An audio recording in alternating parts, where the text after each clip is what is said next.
yung mga wala ko ng kwentuhan, saglit lang tayo, ha? Okay. Kasi minsan naka-record. Nalibulig ko sa record ng ating cellphone. Sa mga babae, may bayad pa kayo dyan? Wala naman. Okay. So basahin ko lang verse 21 to 23. Sabi dito, Matthew 7. Sabi mo, para ma-record. 21.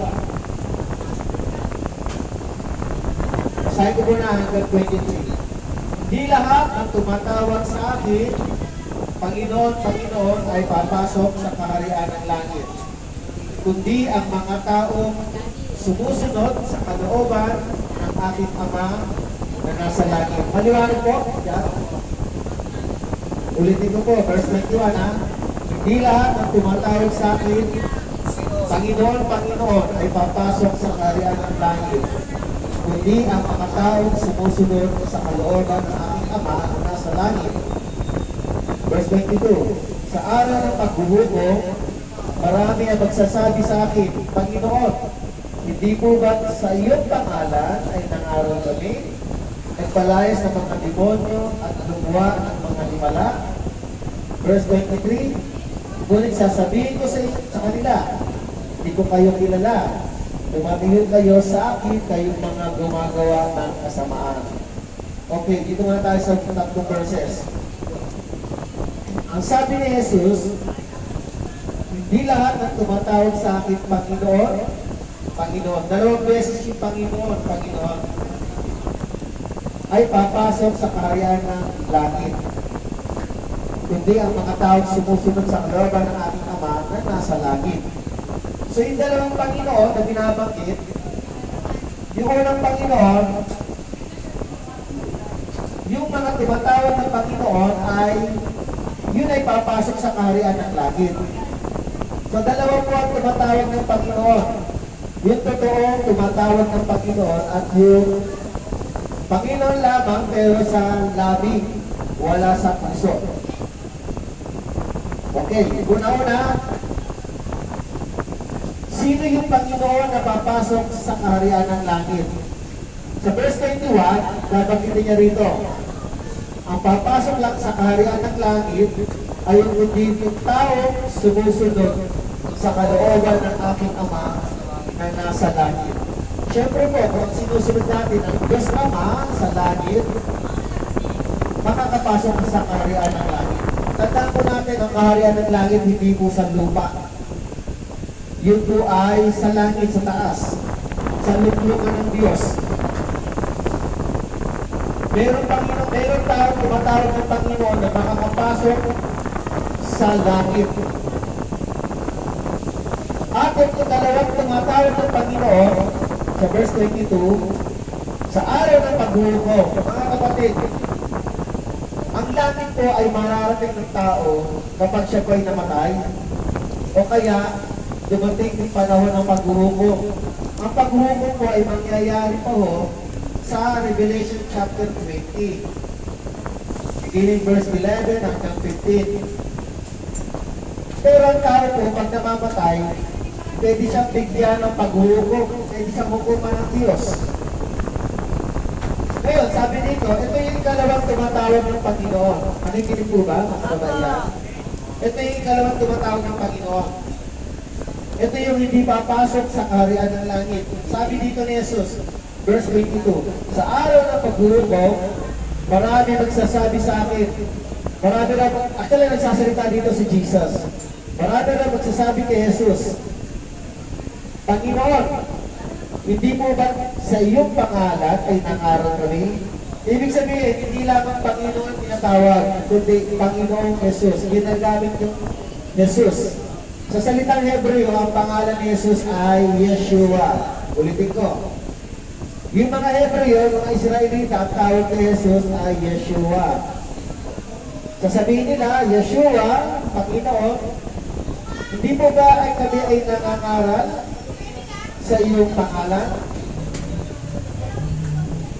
Sabi rito, nagpalayas ng mga demonyo sa ibang Bible version, nagpalayas ng mga demonyo sa iyong pangalan, in the name of Yeshua or Jesus, at gumawa ng himala.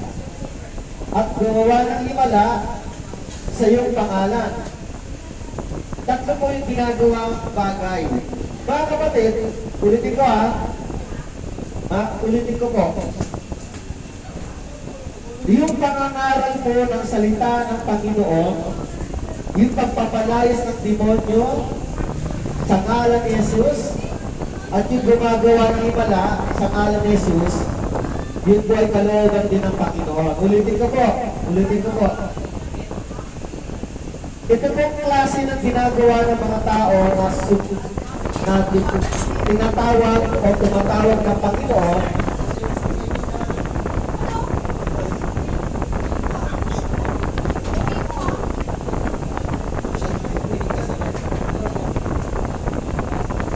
Okay. Ito pong tatlong bagay na ginagawa ng ibang grupo na tumatawag ng Panginoon Jesus, kalooban din ng Diyos na ginagawa nila. Yung nangangaral ng salita ng Panginoon. Ulitin ko, ang papalayas ng mga demonyo, kalooban dito ng Panginoon. At nag-perform ng himala, kababalaghan. Totoo naman, sumasabay, gumagawa rin sila. Pero ang sabi ng Panginoon, verse 23.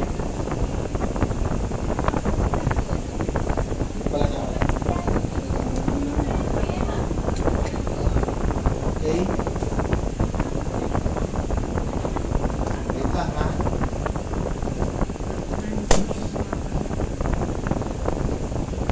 Okay, sige po.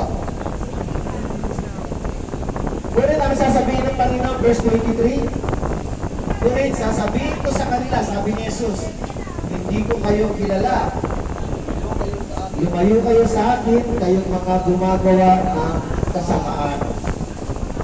So sila po ay hindi maliligtas at dating ng pag-uhukom. Ulitin ko po, ang mga nangangaral, ang mga nagpe-perform ng himala, at ang nagpapagaling ng mga may sakit, kahit po sila ay may gift of the Holy Spirit, gifted po sila, pero pagdating ng paghuhukom, hindi rin sila maliligtas. Bakit po? Dahil ang pagsunod nila sa Panginoon ay may kahalong paggawa ng kasamaan. Ulitin ko po ang paggawa nila ng mabuti ay may kahalong paggawa ng kasamaan. Tanungin ko po kayo, pagdating ng paghuhukom, alipati hindi pa din ng Panginoon yung gumawa ka ng kalooban ng Diyos o gumawa ka ng masama? Pag gumawa ka ng kalooban ng Diyos, kahit gumawa ka ng masama, ligtas ka, ganun ba yun? Kasi ang mga tao hindi ligtas, gumawa ng kalooban ng Diyos, kaya lang gumagawa ng kasamaan. Sa tinitignan ng Panginoon, yung kasalanan ginawa, hindi yung kabutihan ginawa. Yun ang nakakatakot sa paghuhukom. Hindi tayo titimbangin, hindi tayo hahatulan dahil sa ginawa natin pagtupad lang sa kautusan. Kundi, ang pagtupad pa natin sa kautusan ay hindi kahalong kasalanan o katotohanan lamang na hindi tayo nagkakasala. Mga kapatid, ang Panginoon ko ay very concerned sa kasalanan. Ulitin ko po, kayo po ba? Tatanungin ko po kayo, kayo po ba'y nagkakasala? Marami po. Ha? Kayo po ba'y nagkakasala? Lahat tayo nagkakasala. Hindi ko nangangahulugan na ang mga tao malaya ay hindi nagkakasala. Lahat po ng tao nagkakasala. Pero lamang kasalanan na subject for criminal offense. May kasalanan na tinatawag na civil law, under criminal law, na pwede kang hulihin at ikulong. Meron din kasalanan sa Panginoon na hindi naman nakukulong. Halimbawa, manigarilyo ka lang, uminom ka. Kung wala ka namang ginawa, pwede ka naman hindi makulong. Pero sa Panginoon, yun ay uri na ng kasalanan. Ulitin ko po, marami pong kasalanan na pwedeng sabihin natin na hindi ka naman mapaparusahan ng pagkakulong. Pero may kasalanan din naman na pwede kang makulong. Para yung kasalanan mo sa Panginoon. Pero sa batas ng tao, pwedeng pili lang ang kasalanan na pwede kang ikulong. Kaya lang, ang lahat ng kasalanan, maliit man o malaki, ay kasalanan. Amen? Amen! Wala pong mababaw, wala pong malaki na kasalanan. Sa Panginoon, ang paningin ng Diyos, ikay nagkasala sa pagnanakaw ng 10 piso, pareho yun sa pagnanakaw ng 1 milyon. Ang tawag doon ay pagnanakaw pa rin. Amen? Amen! Nagnakaw ka ng 100 pesos o 100 pesos lang, nagnakaw ka ng 10 million. Magkaiba lang ang parusa sa batas ng tao, pero sa paningin ng Diyos, pareho kasalanan. Nakukuha niyo po ba? So ang Panginoon ay tumitingin sa ginawang kasalanan, ginawang kasamaan, na hindi sa ginawang kabutihan. Dalawa po ang gusto ng Panginoon. Gumagawa tayo ng kalooban ng Diyos at umiiwas din tayo sa kalooban natin na magkasala. Ang kalooban natin ay natutugso kapag tayo nagkakasala. May mga mananampalataya, itong mga tao nito, verse 22 and 23, mga mananampalataya na ito. Kaya lang, hinahaluan ng kasamaan at kasalanan ang pagsunod nila sa Panginoon. Pwede sabihin nito na sila ay mga pastor. Pwede sabihin sila ay mga pari. Sila ay mga religious leader. Pwede sabihin na sila ay mga relihiyon, mga ministro. Pwede sabihin na sila ay mga religious leader na sumusunod sa kalooban ng Diyos pero may kasamang pa gawa ng kasamaan. Kaya sa mga pastor, sa mga naglilingkod sa Panginoon, ito po ang number one babala sa katulad namin. Hindi nangangahulog ang pastor ay kailangan na gumawa ng kasamaan. Hindi po pases ang paglilingkod sa Panginoon para maging pases sa paggawa ng kasalanan. Ulitin ko po ha, hindi po pases ang paglilingkod sa Panginoon para gumawa ng kasamaan laban sa Diyos. Dito yung passes. Alam niyo ba yung passes? Gusto mo ba yung passes? Ha? Yung passes po, uso-uso yan sa mga sinihan. Hindi ko lang alam kung ngayon ay may passes pa ba. Wala na yata. Ngayon, ang passes lang, pag senior citizen ka, libre ka sa sinihan. O kaya, discounted ka sa sinihan. O discounted ka sa mga restaurant. So, mga kapatid sa Panginoon, ito ang pinaka-nakakatakot ko na parte ng buhay ng tao na pagnabuhay na ang Diyos. Ang sabihin sa iyo ng Panginoon, lumayo ka sa akin, hindi ko kayo kilala. Mga kapatid, kapag meron kayo mahal sa buhay, hindi kayo kinilala, matutuwa ba kayo o sasama ang loob? Masakit sa puso. Halimbawa, meron kayong anak na nawalay, napabayaan, at hindi ka kinilalang tatay. Masisiyahan ka ba? Hindi. O kaya ikaw ay anak. Tapos may tatay ka na hindi ka naman kinikilalang anak. Masisiyahan ka ba? Lalo na ang Panginoon. Kapag ang Panginoon sinabi sa atin na lumayo kayo, hindi ko kayo kilala. Ito ang pinaka-nakakatakot sa mga religious leader.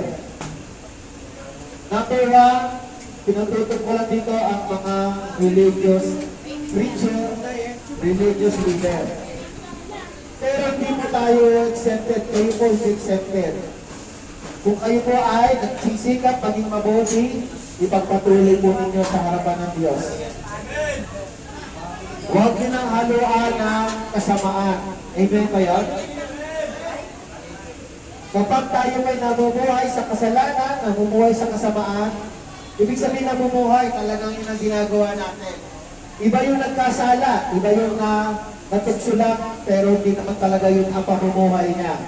Iba yung pamumuhay ay ang paggawa ng kasalanan. Talagang nasasanay sa paggawa ng kasalanan. Meron ba ganon? Yung namumuhay na siya sa paggawa ng kasalanan, sanay siya. No? Sanay siya magnakaw, pumatay, mag-hold up. Yung tinatawag na sanay gawin ng kasalanan. Pero lahat po yan ay may pagkakataon sa harapan ng Diyos. Habang nabubuhay po ang taong may pag-asa. May pag-asa tayo sa Panginoon. Pag-asa tayo na lumapit, pagsisi sa Panginoon. May pag-asa tayo maligtas.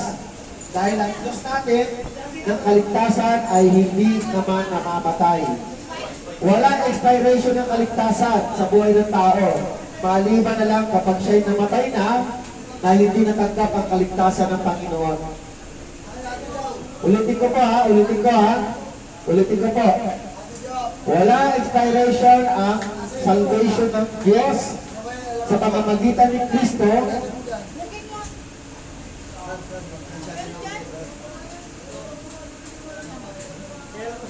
Okay. Alang-alang sa Panginoon, wala sa akin to ha. Sa Panginoon tayo nakakahiya. Okay. Gusto ko lang i-share mga kapatid, ang expiration ng salvation ay wala. Sa Diyos po kasi, ang Diyos po natin ang eternal.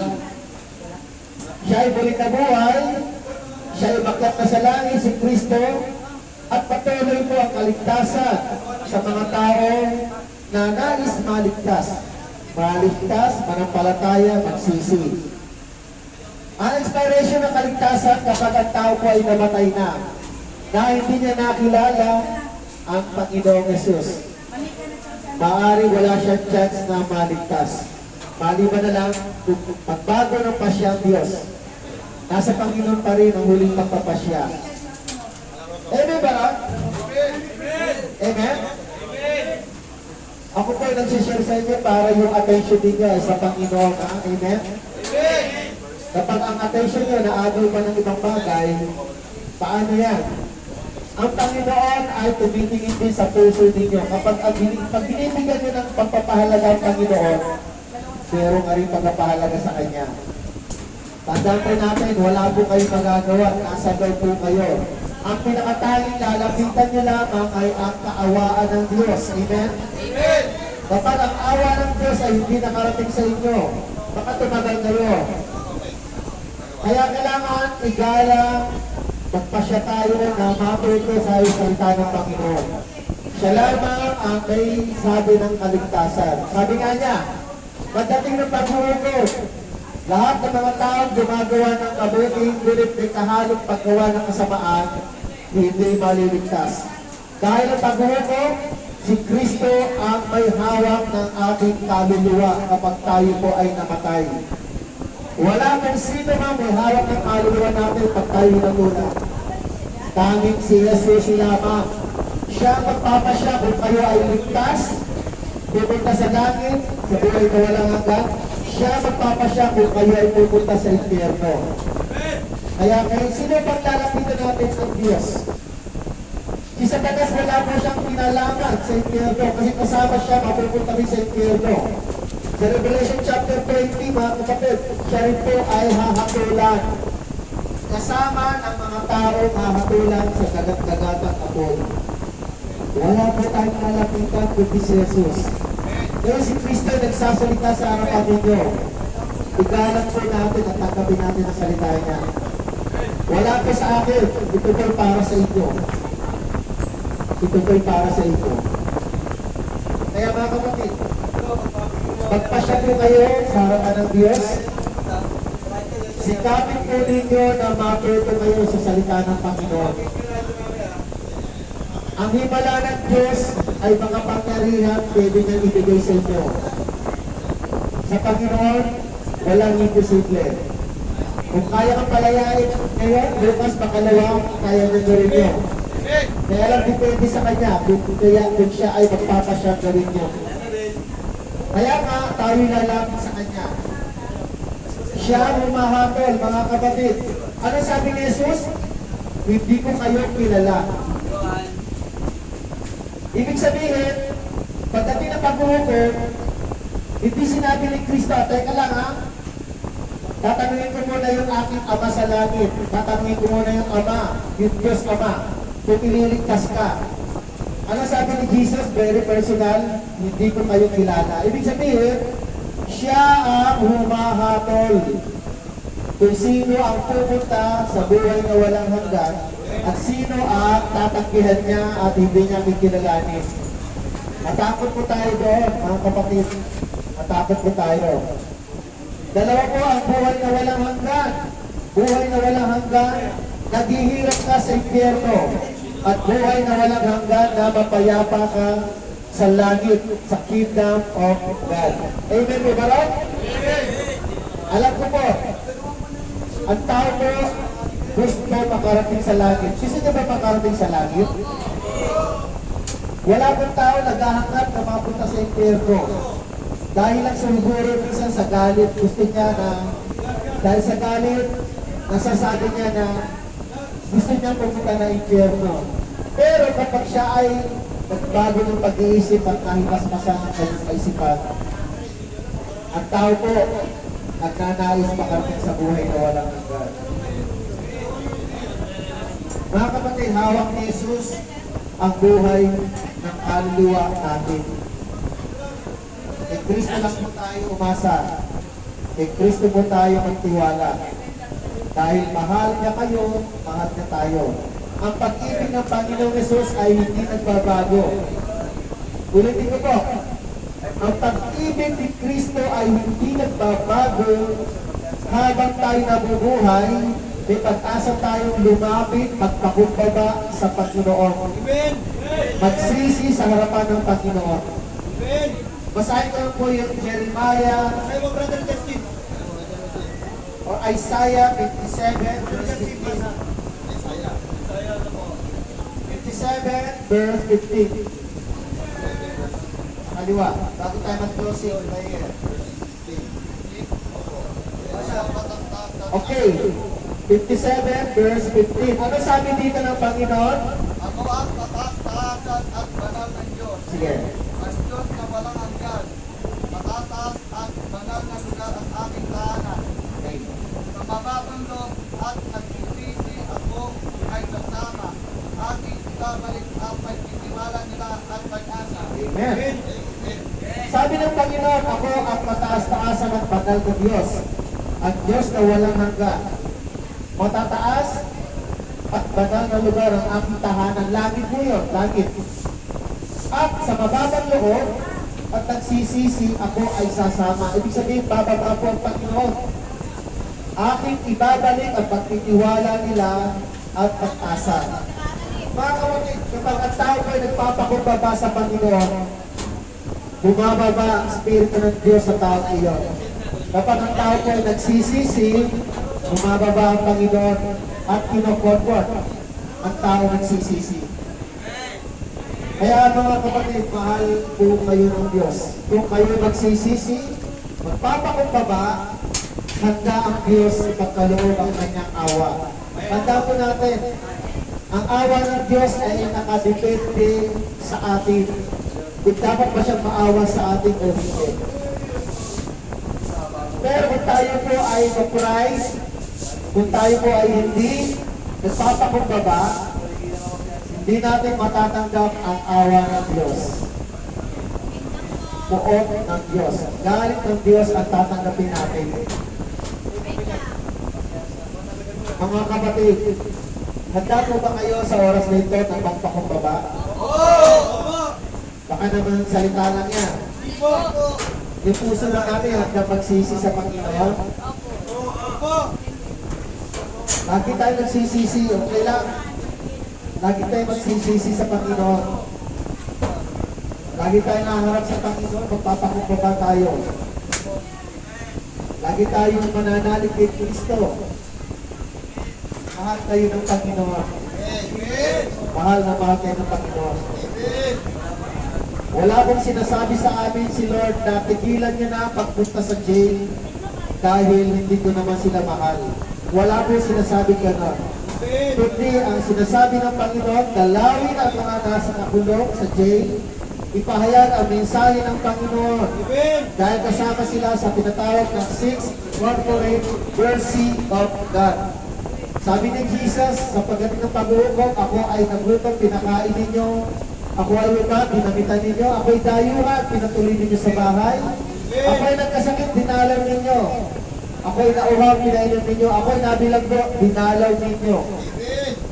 Kasama po kayo sa amin na tinatawag na awa ng Diyos.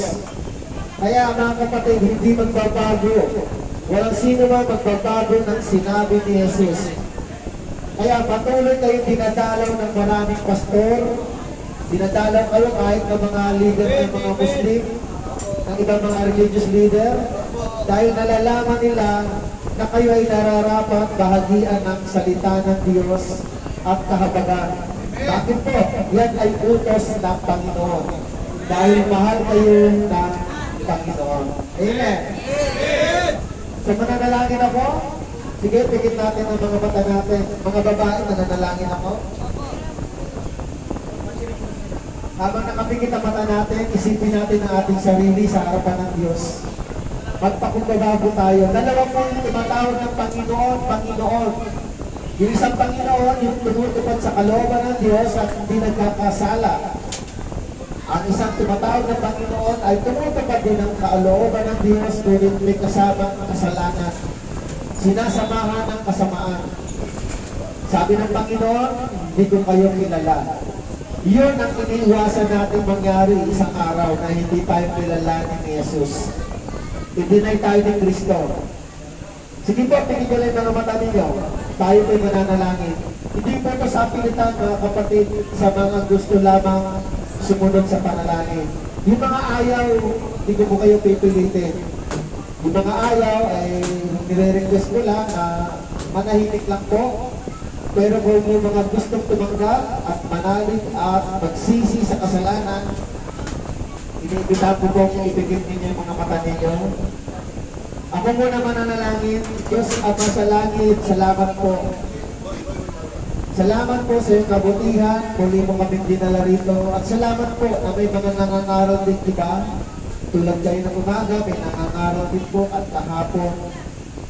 Hindi mo po sila pinababayaan na walang madinig tungkol sa iyong kalooban at mga salita. At dito po sila, handa po silang magsisi sa kasalanan at magpakumbaba. Minsan pa, tatanungin ko po kayo, handa po ba kayo magsisi at magpakumbaba sa harapan ng Diyos?